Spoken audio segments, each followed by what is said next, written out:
Welcome back to News in Focus. Now, the Salaam Foundation search and rescue team was formed to try and help various members of communities who have lost their loved ones in any search and rescue situation. Now, this week, the organization has been searching for a gentleman by the name of Hilaal.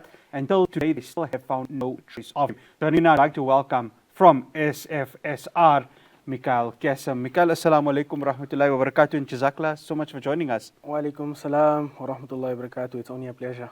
Mikaeel, I think before we start off, of course, what is currently on the go, if you could maybe talk to us about just your the history of SFSR and why it was necessary for this organization to be formed. So the Salaam Foundation Search and Rescue team was put together in 2023. Our founder, Mr. Azhar Vadi, sat with his colleagues, and after doing some research, there were no other search and rescue teams besides the SEPS search and rescue, as well as the aquatic team. And obviously, there isn't much to help our local communities. And that is the reason he has put this team together. And of course, it's a number of you guys, I'm assuming. Yeah, it's a total of 16 of us in the team. Okay. And you're telling me off air that you guys had training in Turkey. It was Turkey, if I stand to be correct. I mean, how was that experience? So the Turkey experience was lovely. We did our training in Bursa at the IHH, and we covered the disaster management, as well as the rope access, as well as mountain rescue. So we did quite a bit of training. How was those experiences? Because, I mean, in 2023, Turkey had an earthquake at the time. I'm sure it wasn't during that time. No, right? It was after that period. After that. I mean, so here you got a situation where, of course, it happens after the earthquake has occurred in Turkey, and, you know, first, they would have first-hand experience of how to actually handle a situation like that. So, I mean, learning from the Turkish team, how much of an experience did you take, and how much did you understand really the difficulty of search and rescue in very traumatic times? Look, so when we went to Turkey, we did the intro of the search and rescue. So obviously, like introducing us to the different networking, introducing us to the different communication skills, introducing us to the different types of disasters that we can be faced. And in fact, while we were in Turkey, we were faced with an earthquake of 5 magnitudes. Okay. So how was that? Yeah. Of 0.5 or 5, I can't be 100% certain. Regardless, it's an earthquake. But look, we felt the tremor. That was alone an experience for us. Because, I mean, from South Africa, we haven't really felt any earthquakes. Yeah, well, we did have one 2 years ago, I remember. But I mean, to that, I mean, that experience in itself, bringing it back home, I mean, so when you look at it, I mean, how do you now compare the two, given that, of course, in South Africa, so we don't have natural disasters, alhamdulillah, but of course we have instances of missing individuals. So, you know, compared to their experience, talk to us about that. So after doing some research, we noticed that, you know what, there's a lot of hikers that actually fall down the cliffs while hiking. Okay. And after doing the mountain rescue in Turkey, which, like I said, that was the intro of our training, the IHH came to South Africa last year and recapped and obviously did more advanced training. And we are now able to pull up a guy with a stretcher with rope access from the bottom of the cliff. And with that, it has brought in the communication sector, because our team now uses the walkie-talkie. It's also known as the mic system. And it's easy for communication if there's someone on top, someone at the bottom. Obviously, that's easy. Of course. And with that, our training hasn't been stopping. Look, every Sunday, our team goes out and we obviously practice what we've learned on the ground. And that's... To mentally prepare yourself, because obviously it's a lot of time and effort, and may Allah subhanahu wa ta'ala continue to reward you, because you know, this is allowing you the opportunity to find someone's loved one. How do you mentally prepare for yourself to make sure that you're going into this and there could be inshallah, the best case scenario, or there could be even the worst case scenario, which is you'll find whoever it is not alive anymore? Look, it's a bit of a tough question to answer. Look, there isn't any way to prepare yourself. Sure.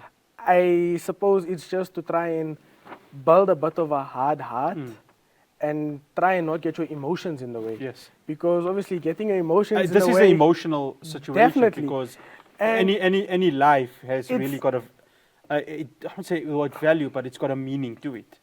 And it's about nerve-wracking as well. I mean, you come home from the disaster and you're constantly thinking, okay, we covered a certain portion of the land. Maybe he's on that part of the land. Sure. Or maybe, you know what, there's a different tactic that we need to use tomorrow. And it just keeps on playing on your mind until you get back onto the field tomorrow and replay it. And how important is it to have the right team? Because, you know, you need individuals that are not just team players, but are physically and emotionally ready to have or to conduct this mission with you, regardless of what the outcome is going to be. No, definitely. The most important factor is being a team player. Sure. Because, look, if you are going to go and do your own thing on the side, definitely you will not be succeeding on the mission. And the most important part is to have communication while doing the mission. After the break, I'll continue my conversation with Mikaeel Kassim. We're discussing Salaam Media's search and rescue team. Salaam Foundation, I beg your pardon. Salaam Foundation's search and rescue team. Do stay tuned. Welcome back to News in Focus. I'm in conversation with Mikaeel Kassim from Salaam Foundation. And of course, they have this initiative called Search and Rescue, which searches for missing individuals across various communities. Now, Mikaeel, this current one, of course, the gentleman, Zahir Sidat, we hope, inshallah, that he'll be found safely wherever he is. But your first mission, or the first mission of SFSR, was to go to the Opa Fats wetland. For anyone who hasn't been to Lenasia or the Opa Fats wetland, what is it? How difficult is it? And how did you and your team have to prepare for this actual mission? So maybe the older generations would know the Opa Fats wetlands was once upon a time a beautiful golf course. All right. Okay. Never know that. Yeah. And over the years, obviously, it has gone dilapidated. The grass has overgrown. There isn't much maintenance done there. It isn't safe anymore, as the Opa Fats wetlands is now across the squatter camp, the informal settlement. And for local fishermen, it isn't a very great option to go fishing there. So you can actually fish at that? Yes, place. it's actually, it has a dam, and there's a few dams on on the land. Okay. So the chances of somebody getting missing here, it's quite high. Look, definitely, and it's quite difficult to search through. The first scenario, obviously, is to get through the gravel road. Sure. Out of the rainy season, it can be a bit easier to get in, but after the rain, it's quite difficult as the water fills up quite high. So you will need to go in with a 4x4 or what, you know, like something that's a bit easier to access. The reeds are full up, it's overgrown, the grass is overgrown, and definitely it is very easy for someone to get lost in there. It's walking into a maze. Preparing for this actual mission, I mean, what did you need to do, given that it's very close to home? Of course, you know, it's something that when you understand where it is, it even makes the task difficult because it's within that very same community. So how did you and your team need to prepare to try and make sure that this rescue operation, even though, you know, you haven't found the individual, needed to be proper, that all of your corners were actually covered? So, look, the Salaam Foundation Search and Rescue team isn't a very small team, right? When we got the call last week, Thursday, we were called out by the local community, which was the CPF members, in fact.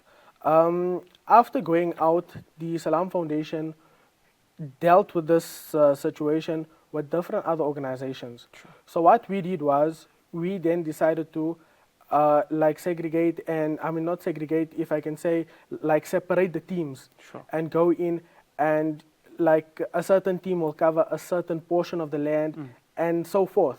So the Salaam Foundation team went in with their K9 unit, and we covered the perimeter of the Opafets Dam, and on the Thursday there was still no result of the missing person Zahir Sirat.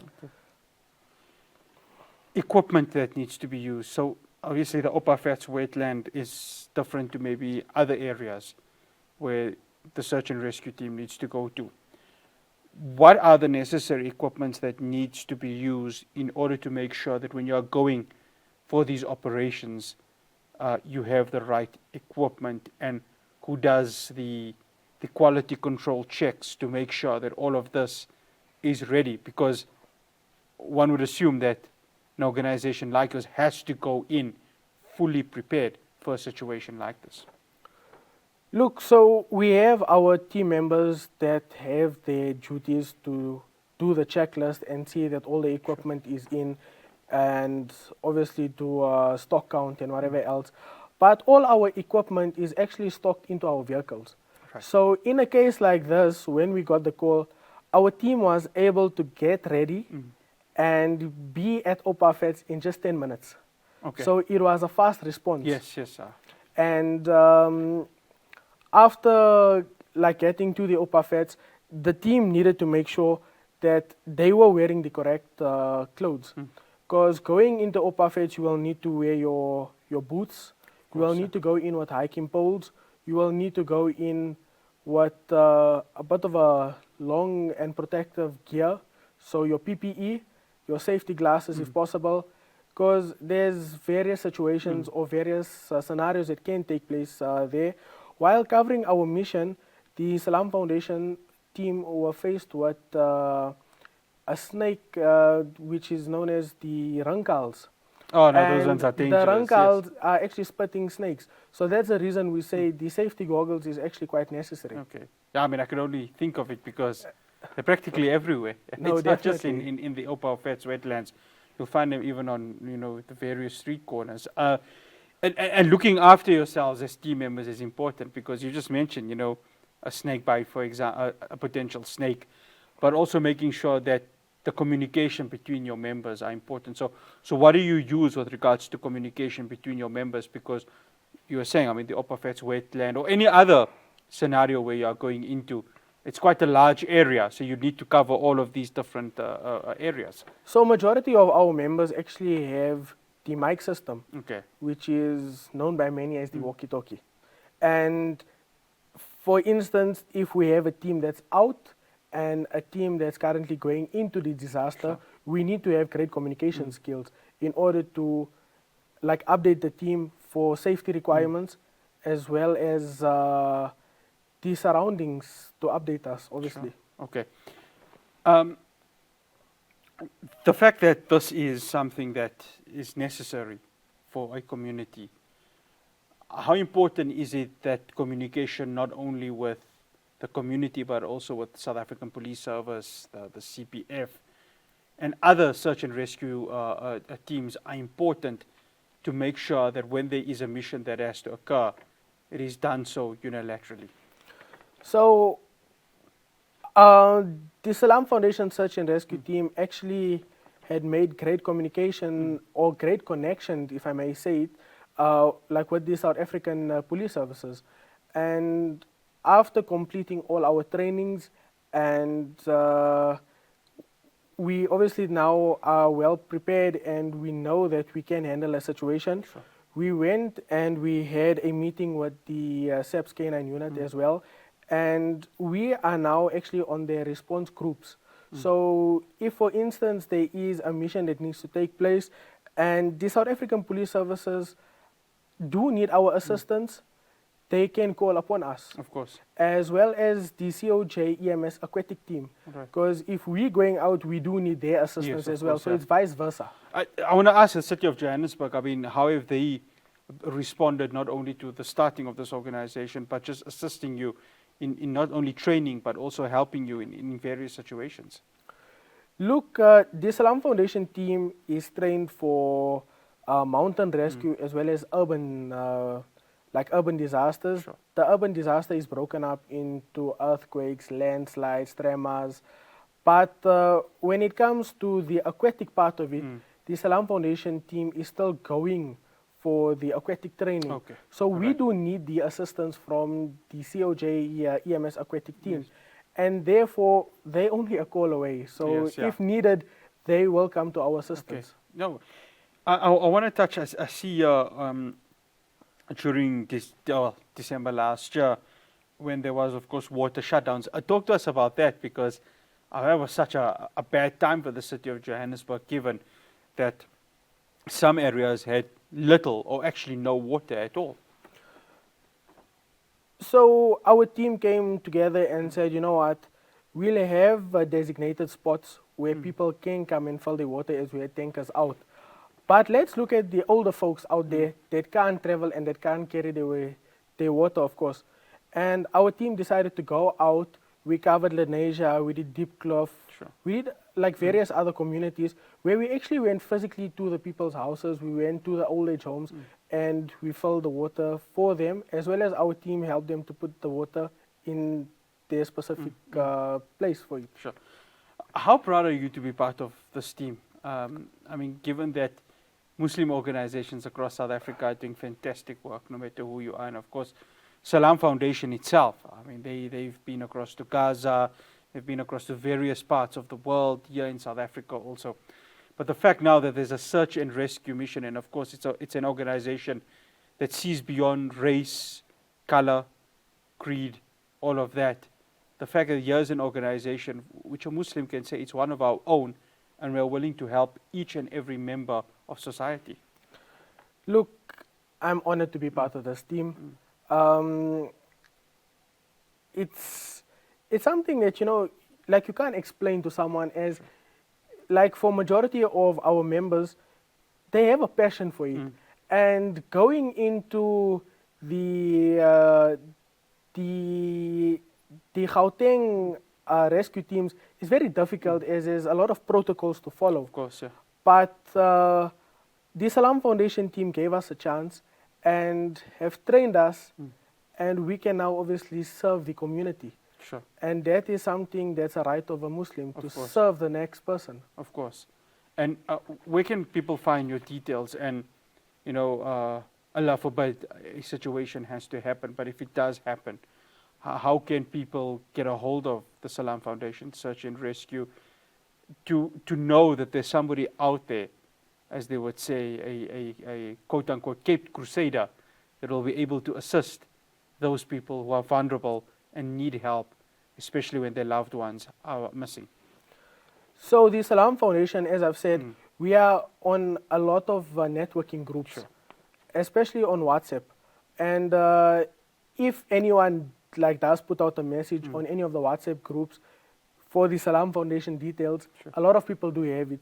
But even if you follow our Instagram pages, all our latest updates are on there, our details are on there. Sure. And look, it's quite easy to get a hold of us. If you search on Google for the Salaam Foundation, you will pick up our details. And of course, you know, the individuals can obviously visit your website, they can visit you on various social media platforms. The current situation, of course, with Zahir Sidat, wish your organization the very best in trying to assist him, to help him, inshallah. And of course, whatever comes from that, we hope that, of course, Mr. Zahir Sidat will be able to return to his family, inshallah. Mikaeel, Jazakallah so much for making the time to come and visit us. We really appreciate it. It's only a pleasure. Assalamu alaikum wa rahmatullahi wa barakatuh. Wa alaikum assalam wa rahmatullahi wa barakatuh. That's Mikaeel Kassim. He's from the Salaam Foundation Search and Rescue Team. It's a beautiful initiative.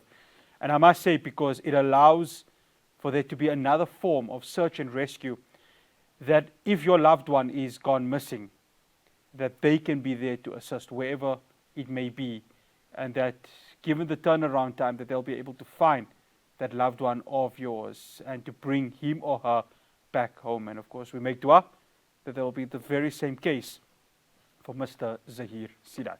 Well, that's all we have for you here on News in Focus. From myself, Faraz Patel, and the rest of the team in Johannesburg. Do have yourself a good weekend, but most importantly, a safe one.